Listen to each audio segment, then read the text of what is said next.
Welcome, everyone. This is a presentation about veterans benefits through ACAP, which stands for Adult Children of Aging Parents. I will be introducing you to our speaker very shortly, but in the meantime, I wanted to tell you just a little bit about ACAP. And if you'll bear with me, we'll get this up.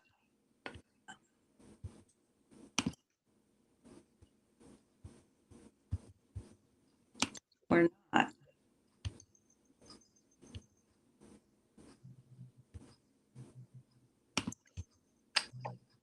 Sorry, folks.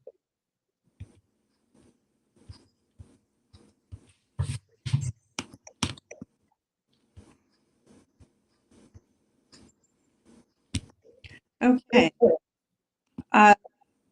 My name is Jill Lilly, and I am the co-coordinator of the Center County chapter of ACAP. We are a collaboration of local chapters across a growing geographic footprint. ACAP was begun in North Carolina and now has local chapters both in North Carolina and in Pennsylvania. Usually our programs are in person. However, because of COVID, we are meeting virtually. And we're looking forward to the day that we can all be back together again. You can still see our presentation each month through Zoom or YouTube Live. And you have the advantage of tuning in to other chapters' presentations. So I think we have a bit of an echo going on here. So I'm going to turn you over to our speaker, who is Brian Query. He is the Center County Director of Veterans Affairs. He's an accredited Veteran Services Officer with over 10 years experience. He will be explaining the benefits available to vets. Before I turn it over, I would be remiss if I did not acknowledge our core sponsors who make all this possible. And that would be Foxdale Village, Penn State Health, Homestead, Juniper, Encompass, and Grain Hospice. And with that, Brian, it's all yours. Okay, I hope everyone can hear me okay. I think Joe is coming in a little bit choppy there. If I'm coming through choppy, if you could maybe send us a message or something, we can see if we can fix that, whatever. But again, my name is Brian Query. I'm the Director of Veterans Affairs for Center County. Okay, so every county in Pennsylvania has somebody like me. By law, they're required to actually, the counties are actually required to provide a veteran services representative or officer to help the county veterans to navigate through all the different programs, perhaps benefits available, and anything else. Generally, what I tell people is if you got a question about veterans benefits, I'm probably a good place to start. And I'll try to remember to give you this at the end as well. But we're here in Bellefonte, Pennsylvania. Okay, we're at the Willowbank building. It's the county office building here in Bellefonte. Our phone number is 814-355-6812. I'll say that again. It's 814 355 6812. And then my email address is it's bquery, so it's BQUERRY at and then Center County PA. That's one word, CentrCountyPA.gov.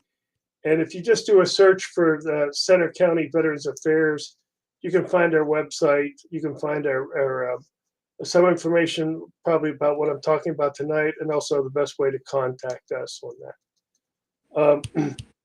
So again, I'm back to where I actually work with veterans. We're an office here. We have actually, uh, including myself, two VSOs, Veteran Services Officer.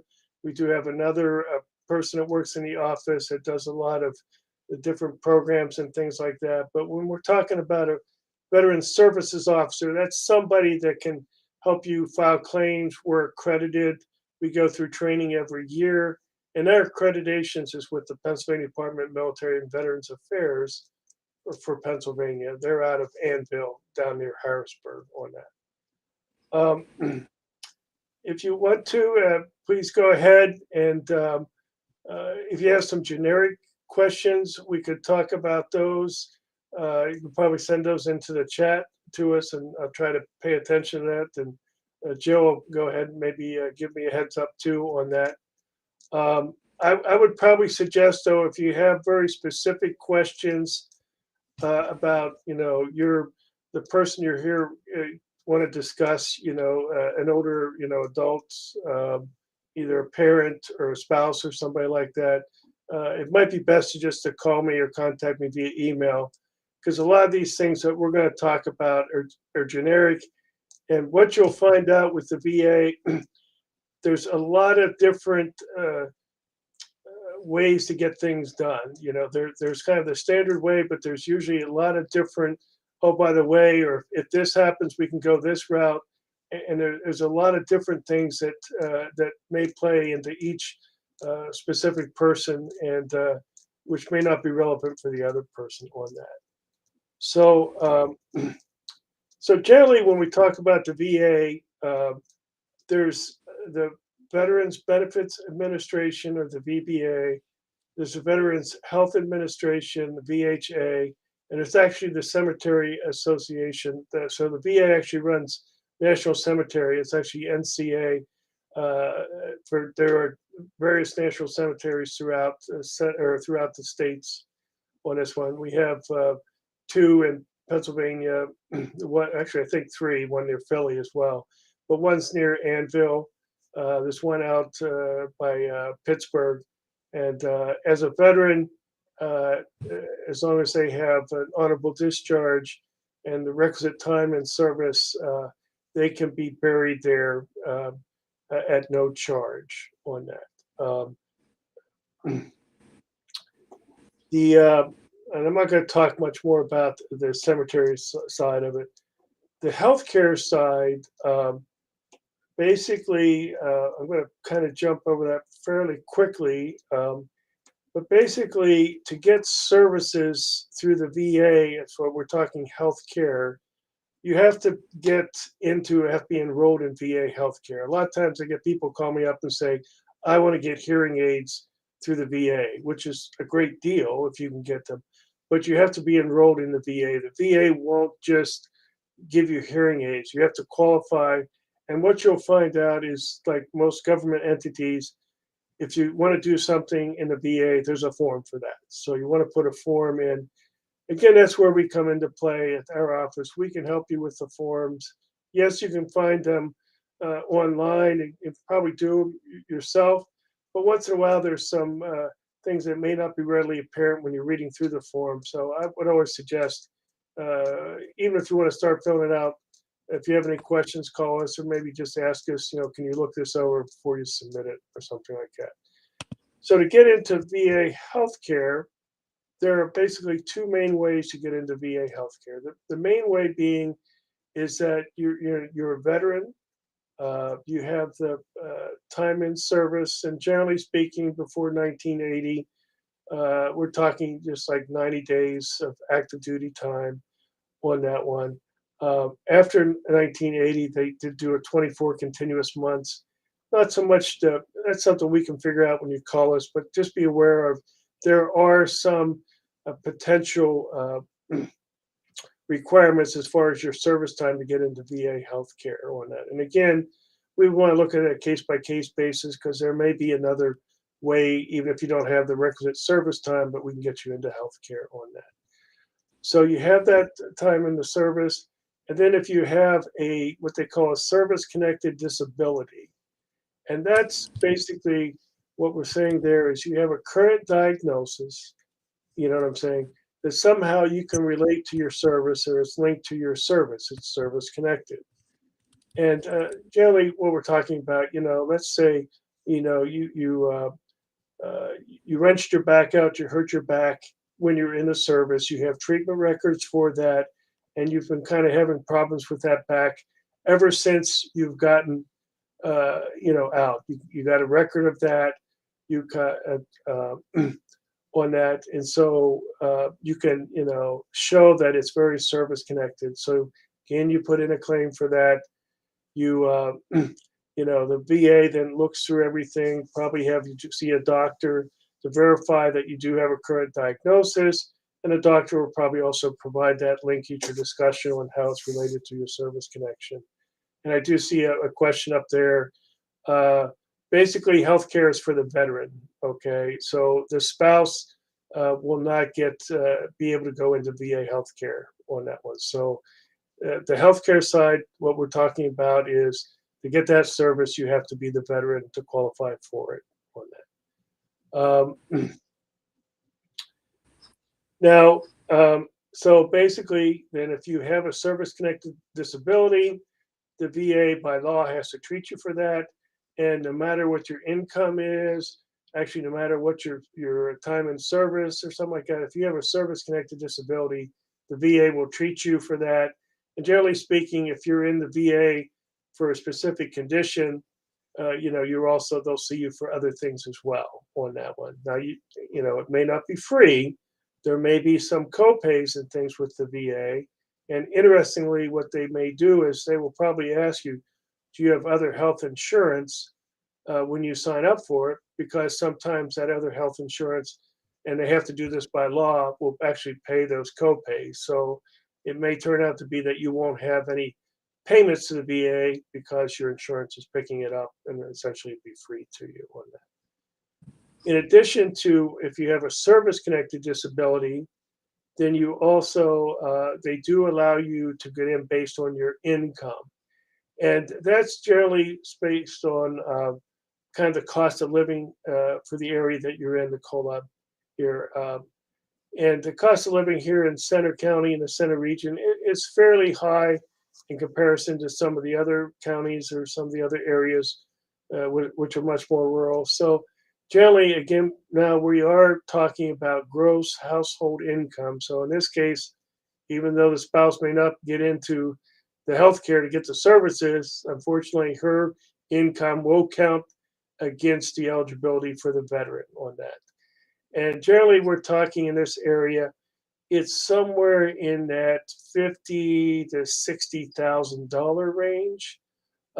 They also will deduct medical, if you have a lot of medical expenses out of pocket, that'll be deducted from that. So perhaps if you're paying a lot for insurance, that may get you below that on that one. Or if you have a lot of healthcare needs that you're paying out of pocket for that, you can get in. And then they also have another thing we get into this thing, there may be other ways to get in. If you have a catastrophic illness, okay, they may allow you to get into the VA healthcare as well. And again, there's a form for that to put in.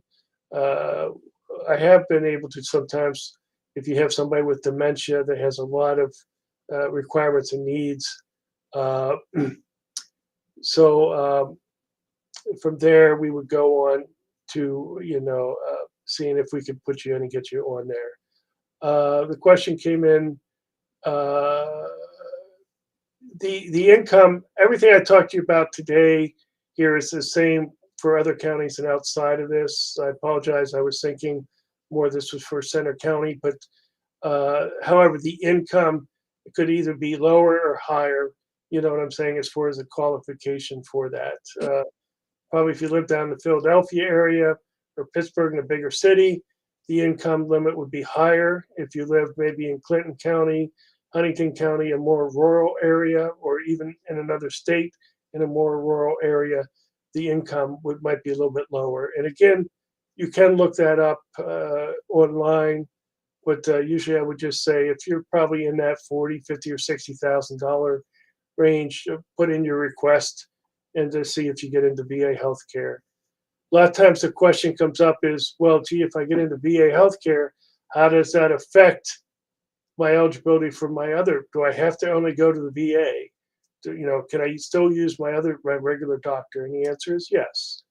You can still, just because you're in VA healthcare, doesn't mean you can't go see your own doctor.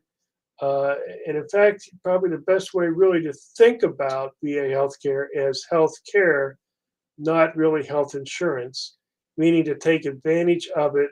You need to go see a VA doctor, go and get the procedures done through them on that, as opposed to there are some ways that they do get you out in the community, but you're not going to get, you can't take your VA healthcare card to any doctor and say, hey, will you accept this? It's a little bit different. It doesn't work quite that way.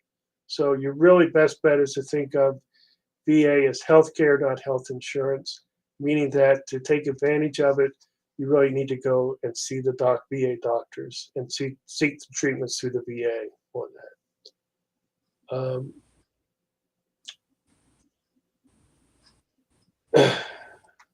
And again, if you're looking for something specific, the hearing aids is a really good deal because currently they use discretionary funds to provide hearing aids, so you get hearing aids free of charge through them. And now these are decent, pretty good hearing aids. So that's $4, $5, $6,000 for a pair of hearing aids. Now you might have a copay to see an audiologist of $40 or $50. Still a good deal if you get hearing aids, a decent set of hearing aids for 40 or 50 bucks.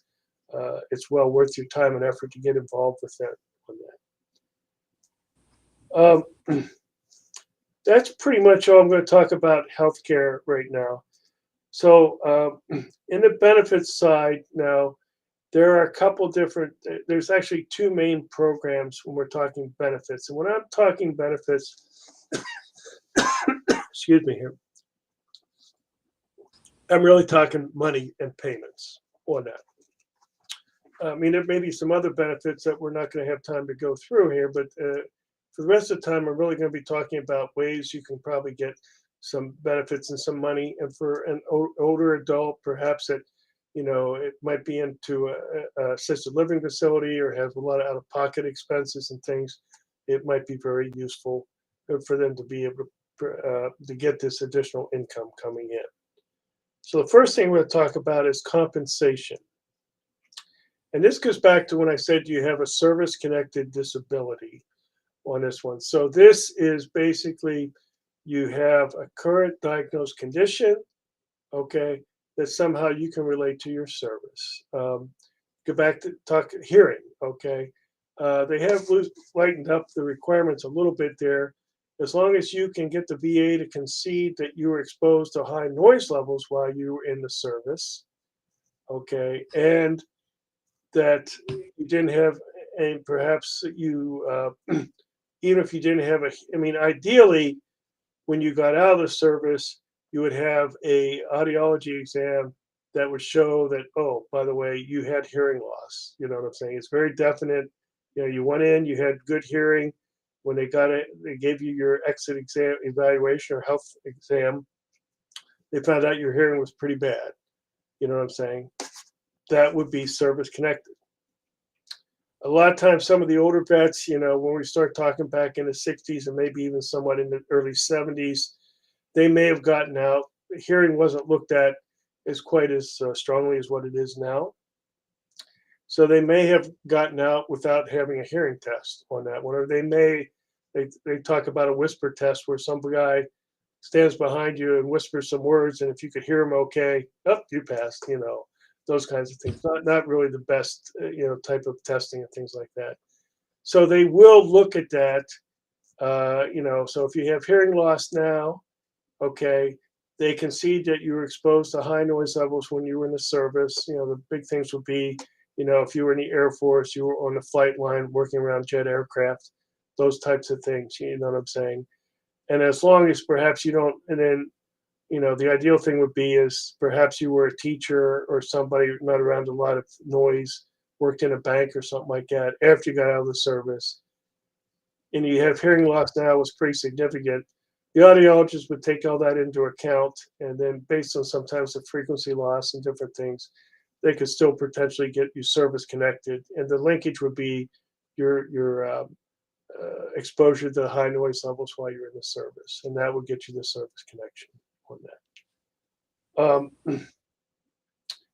So what happens is, each individual thing within is what they call, they give them their rating, and this is a percentage rating, meaning it can be anywhere from 0 to 100%. So each individual condition then is rated. So the hearing, you may have a certain percentage of it. If you hurt your back and they do a connection on that, they may give it another percentage, rating, 30% for your back, 40% for your hearing loss. If you broke your wrist or something like that and you have loss of range of motion, wrist problems, another 20% on that. So each one of those things, and a lot of times people get involved because they could rate lots of different things.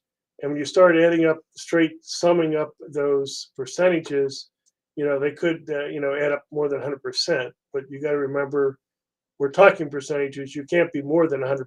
100% is everything on that one. So a lot of times people will call me up and say, "Hey, I got my ratings. I'm 180%." No, you can't be more than 180%. Okay. And you just kind of have to think about this when you're adding percentages. Essentially, the easy way to, simplistic way to look at this, if that back was, let's say 50%, you know what I'm saying, and your hearing, was essentially 20%. When you add, just do straight math, that's, 50 plus 20 is 70.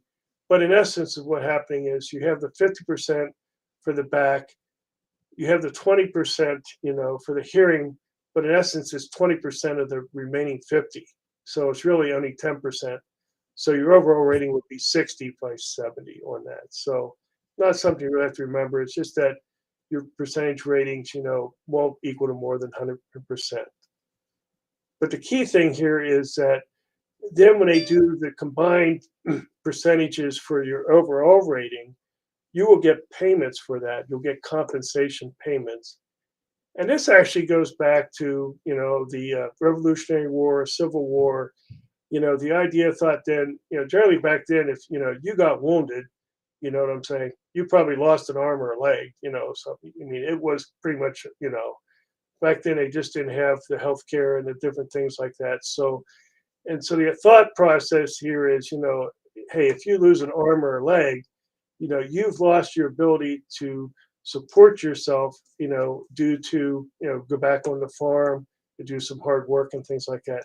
So they want to compensate you for that loss of earning power on that one. And so that's where the compensation comes from on that. And then that's taken, further to other things on throughout there. So amount of money we're talking here, 10% is about $140, $150 around there.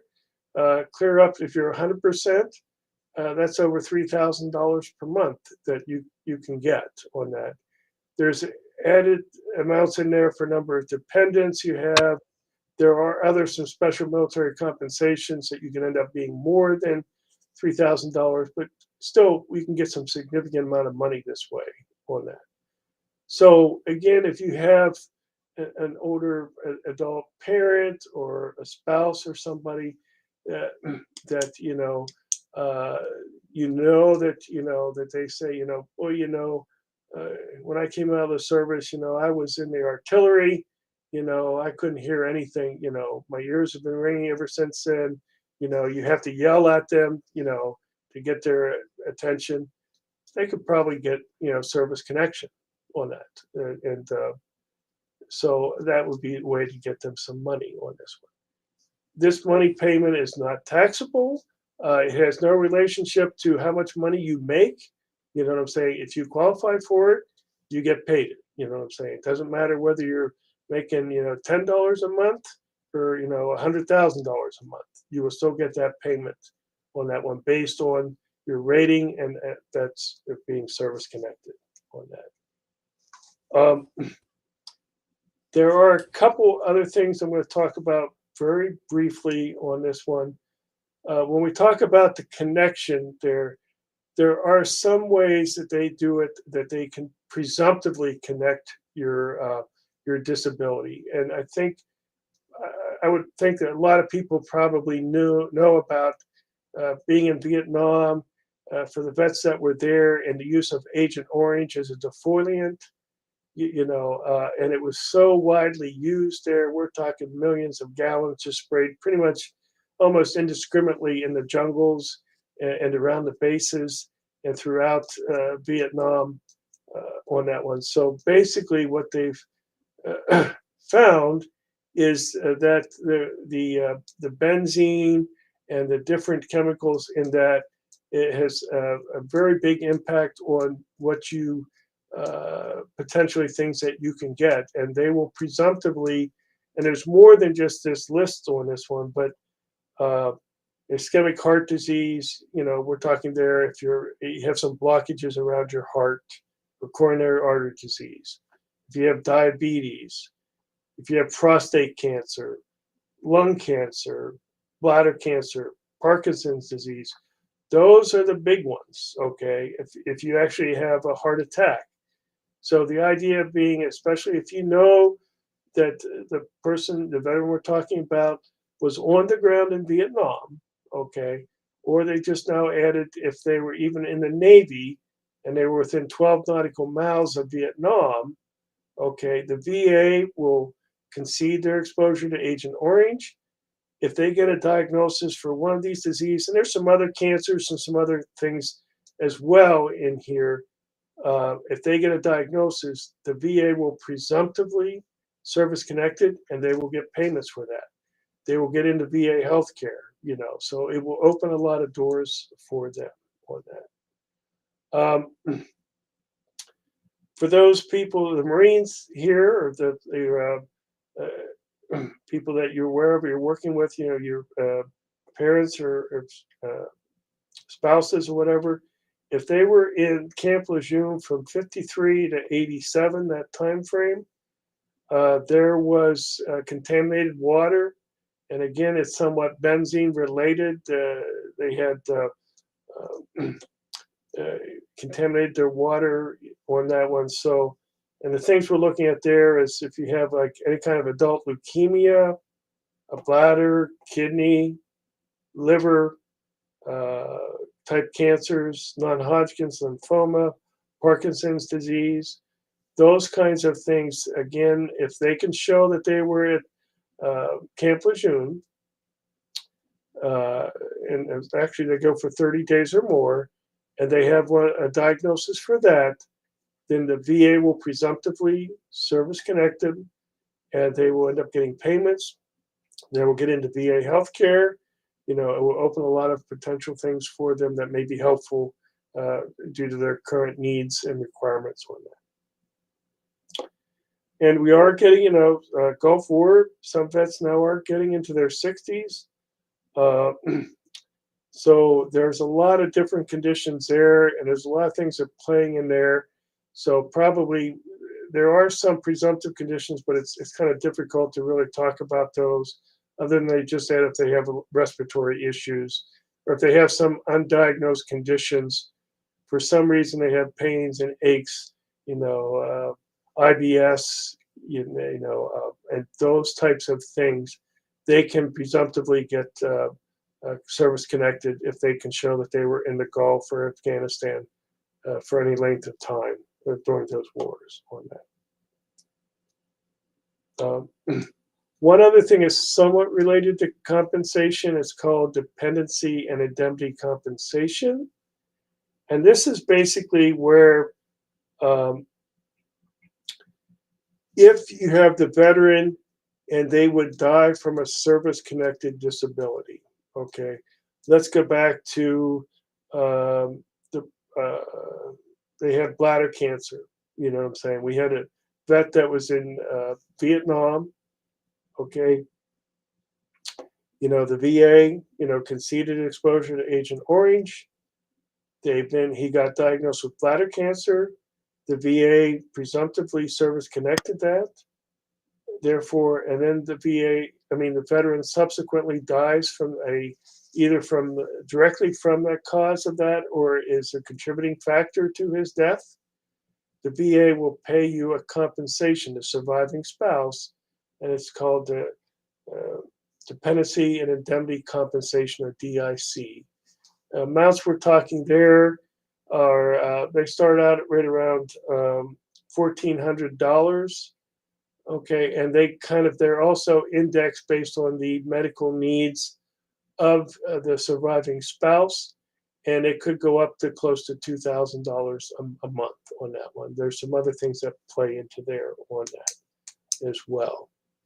And there is some leeway to do things, perhaps if it's a presumptive condition, in that even though that bladder cancer wasn't diagnosed on that one, if that's on the during his lifetime or her lifetime, but it's on their excuse me, it's actually on their death certificate. And if we can go back and show that they were in Vietnam, you know what I'm saying? The VA then will still they will service connected, even though potentially he wasn't or she wasn't actually service connected during their lifetime. So there's some things that we can do, for those vets that perhaps it ended up dying, and they may have had one of the presumptive conditions that we were talking about. Okay, so now I want to spend some time talking about another thing. Up to this time, we've been talking about compensation. Now I want to talk about what they call as a pension. Excuse me one second. So when we're talking pension, whereas compensation had no relationship to your income and assets, pension does. So pension is based on financial need. Okay, and a lot of times you may hear this come up, and they say, well, they get the pension for aid and attendance. And in reality, what happens is the pension is also indexed for the medical needs of the veteran or the claimant. And in some cases, the surviving spouse of a wartime veteran may qualify for a pension as well. Um, but what happens is um, the the VA, there's kind of the standard level, there's a housebound level, and then there's an aid and attendance level that they look at. And again, if you recall, I said there's a form for that. So there's a doctor's form that has to be submitted where the VA uses to determine what level of medical needs that the claimant requires. And generally speaking, when we get to the highest level, the aid and attendance level, and that's when somebody is usually either spending a lot of money, for in-home care, we're talking out of pocket, or they're actually in an assisted living facility or nursing home because of their medical needs, and they need the aid and attendance level of care, so they end up getting that payment, and sometimes it's being called they're getting paid for aid and attendance, but in reality, not that you have to worry about this, they're really getting a pension, okay, at the aid and attendance, the highest level of medical needs. And for the VA, if you ever heard of what they call activities for daily living, those are like getting in and out of bed, dressing, eating, bathing, going to the restroom. Those type things are called ADLs, or activities for daily living. And as long as the veteran or claimant needs help with at least two of those, the VA says that they qualify for aid and attendance level of care.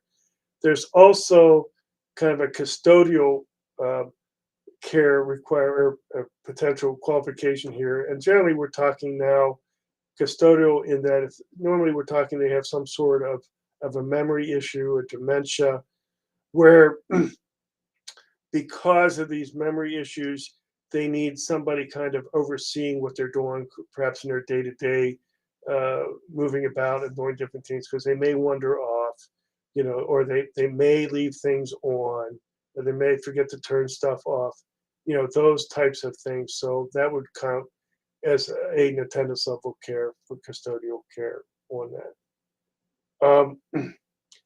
In this case, they are talking about there are service requirements as well.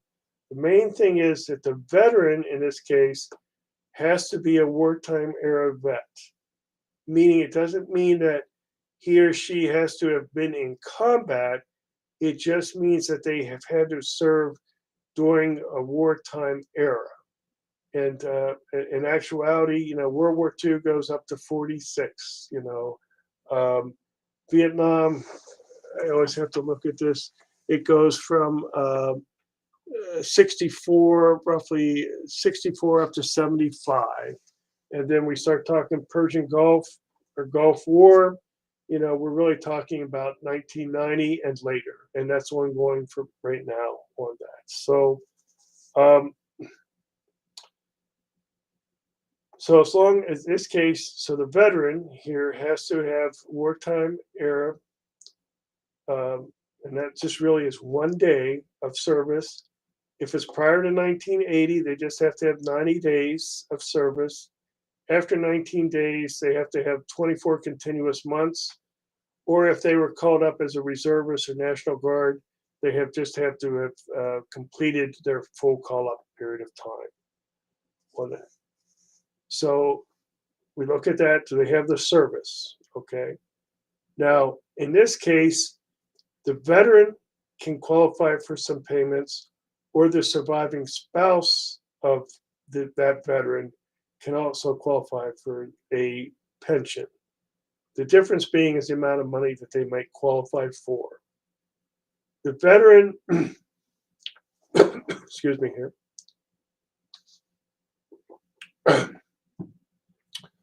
The veteran, as a single veteran, could qualify for up to over $2,000 per month. They do get additional amounts if they're still married or have dependents. It goes up to about $2,300 per month. The surviving spouse is lower. The most they can get for aid and attendance is about $1,300 per month on that one, and that's be the max amount they need aid and attendance, level of care on that. So, but again, this program is based on financial needs. So the VA looks at both your assets and your income. And for your assets, okay, excuse me, for your assets, the VA won't count your home or car as long as if it's in the vet's or claimant's name. They're not making any money off of it. They're not renting it out. Okay, on that one, they won't count that against them. But if they have other properties, we're talking investments, savings, CDs, those types of things, and the threshold where they have to be under is right around $138,000. So meaning if they're over $138,000, the VA would say, well, they don't have the financial need on that. Again, don't shoot the messenger on this. This is the programs I just explained. I explain what the rules are. I don't explain how they came to it or why they're like that on that. So, so the first thing is, again, they have the service time. Okay, what is their assets level? Are they below that? So we get there. Then to determine the payment, they look at, the level of care that you require or the claimant requires. Then they also look at the income, but they also deduct medical expenses. And what they look at is really what the medical expenses that they can forecast for the future. And I'm going to talk about these kind of on month to month basis, but excuse me. But the VA really looks at it for the upcoming year, after you put your claim in. So the way the VA, so kind of think of this as a supplemental claim. If you remember, I went back and said that veteran could qualify. He needs aid and attendance level of care. I mean, it's based on a doctor's form saying needs help with 2 ADLs or needs that custodial care. Okay, he could qualify for a little over $2,000 a month. So what happens is, okay, so a lot of probably the vet may be getting that much or maybe somewhere around that much. So let's say in this case, single vet getting $3,000 a month, have some social security, some pension coming in, it equals $3,000. So if the vet then, because of medical needs, has to go into assisted living facility, okay, and that facility says we're helping them with those activities for daily living, we're providing that custodial care, the VA then will say, oh, we will accept that as a recurring medical expense. Most places around here in Center County, they're probably baseline $3,500 a month. And then from there, it's the sky's the limit, depending on where you go, $10,000 or more a month on that. But back to this veteran, he's making $3,000 a month. Okay. All of a sudden, he's paying $3,500 a month, to be at that home. They're providing the medical care that he needs. They will deduct that from his income. His income, essentially it zeroes out his income, or her income, I should say, as well. And then they think about that. The income is zeroed out, then they will supplement it up to that roughly $2,000 a month. In this case, you know what I'm saying? It's a good case. I kind of say it's in that sweet spot because he or she was getting $3,000 a month. They're paying $3,500 a month on here, and they qualify for another 2,000. So now they're getting potentially over $5,000 a month coming in. So they're actually getting a little bit more money than what they have to pay out for the assisted living facility. Yes, those they probably have other expenses as well, but at least you will get enough to hopefully help pay for that large cost, for being in a home on that one or assisted living facility on that. So that would work out. If by chance, again, it doesn't necessarily have to be they have to go into a home. It has to be an out-of-pocket expense. So let's go back to the veteran, okay, is not in a home, but he needs some people coming in or she needs some people coming in to provide some in-home care.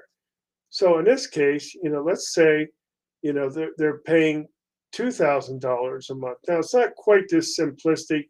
There's some other things that are taken into account, but just to understand how the VA kind of arrives at these amounts, that's why I'm kind of using these examples. So in this case, you're paying $2,000 a month for somebody to come in and to help with those activities for daily living and to provide those services so the vet, can stay at home on that. So the VA then in this case would have the $2,000. They accept it as a medical expense. They deduct the 2,000 from the 3,000. Okay. They end up with a corrected income of 1,000. Okay. They would supplement it up to that $2,000. So he or she might get an additional $1,000 a month from the VA on that one. This money would either go to the veteran and then be used as they would see fit, or if for some reason the VA wasn't competent, they do some things. They don't call it a power of attorney, but a fiduciary, and that person could actually then be paying it for whatever the vet, and it was deemed, as a qualified expense for that veteran. Um, the difference here being it works the same way for that surviving spouse. Um, excuse me again. in that they would deduct, the recurring medical expenses, but the baseline, instead of being, $2,000, it would be that roughly at $1,300 on that. So the surviving spouse would not get as much money as the veteran, but again, $1,000 or $1,300 is $1,300. It could make the difference between, you know, stretching out their assets for a couple years, you know what I'm saying? Or the difference being help them to break even, with their month to month with their other income that they have on that. So um, everything is done with uh, forms and provided. These are not simple applications. Once in a while, I do find a person that can do them on their own. But when an application is all put in, because you got to provide all those doctors' forms, you got to provide forms from the assisted living facility or the healthcare providers. You got to provide bank statements. You got to provide tax documents to show all these things that the VA, can verify that they qualify, that they're under that $130,000 threshold, that their income is such that they can correct it and see what they qualify for. And just a heads up, they do look at compare notes with the IRS. So it happens too many times that they'll send a little love note back after you put your application in saying, "Hey, you told us you got this, but the IRS said you had this extra $500 coming in a month. Where's the discrepancy? Please explain." When situations like that happen, that'll delay your claim. That'll, then you got to kind of figure out what happened. And generally speaking, what I normally do is I basically ask the vets or the claimants that I'm working with, I said, "Can I look at your last 2 years of taxes?" Uh, so look at those, make sure what we're putting in, it concurs with what has been reported to the IRS, and just try to avoid that potential problem of a delay, because VA generally, they don't do things by phone calls or emails. They send you a letter, so it takes a week or two to get the letter. You have to respond to it, so it ends up with delays on this. On it. How quickly do these claims get approved? It varies. Sometimes uh, I've had them approved within a couple weeks or even days. They generally do them a lot faster for the veterans than they do for the surviving spouses. Um, but generally, most times, as long as there's no hiccups or anything like that, probably 2 or 3 months at the most on that one. It would be everything would be backdated. So when you put the claim in, even though it might take it 2 or 3 months to get approved, you might end up getting, a retro pay of those 2 or 3 months on that one. So you might get, $4, $5, $6,000 an initial payment before then they roll into that regular monthly payment of the $2,000 or the $1,300, depending whether you're a veteran or the spouse of a veteran.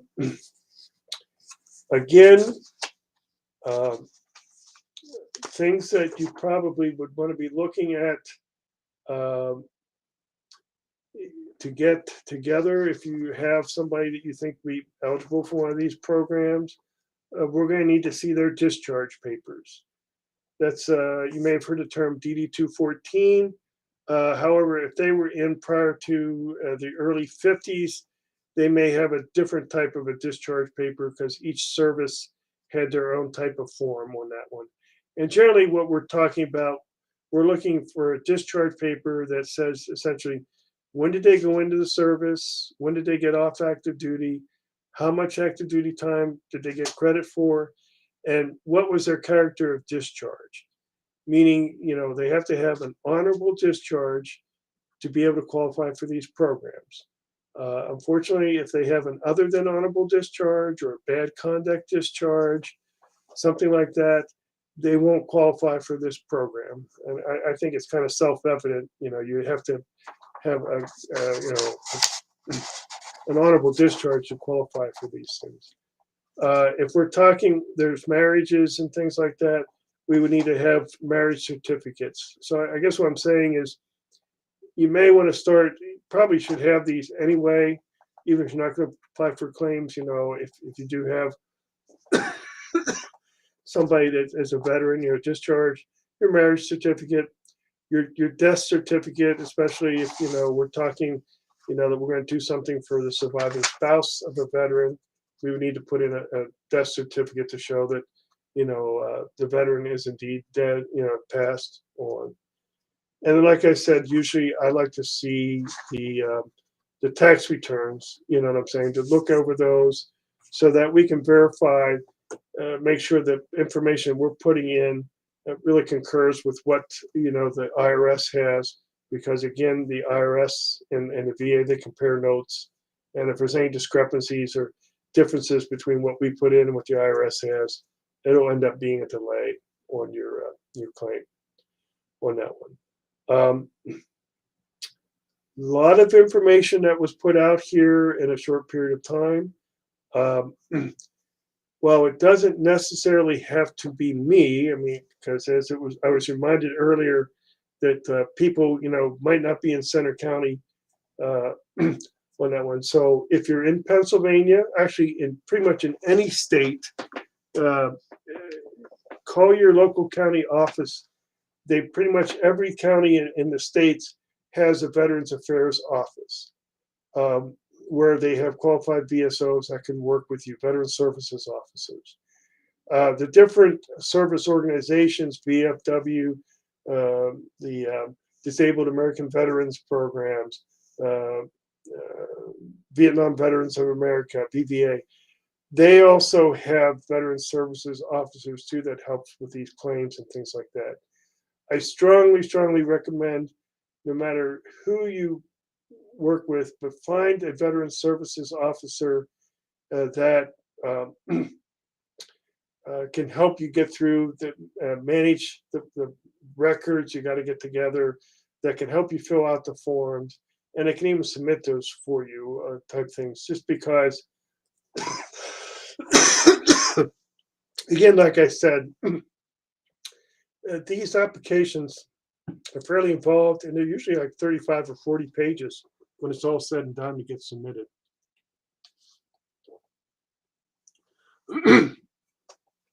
So again, you can go to our website here in Center County. If you just Google Center County government, go to the Veterans Affairs section.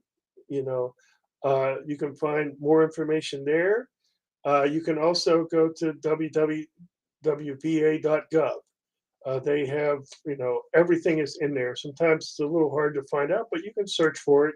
Look up pensions, look up compensation, those types of things. So if you want to look up, National Cemetery, look up where's the locations closest one for you. You can find that. A lot of things out there. You can look for service organizations to work with, near me. Again, if you're in the area here in Center County, and if you want to give me a call if you have a specific question, perhaps about your adult parent or your significant other or somebody that you want to see if they're qualifying for somebody, you can give us a call. Again, our number is 814-355-6812. It will probably go to voicemail, but we'll work to get back to you. If you do call, please have a copy of the discharge papers with you so we can go over that.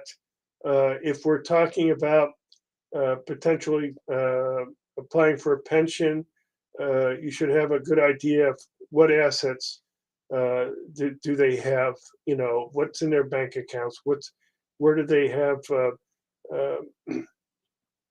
CDs or investments, those kinds of things. And again, probably with any older adult or anybody you're working with, these are very good things to know, even if you're not going with forward with the claim with the VA.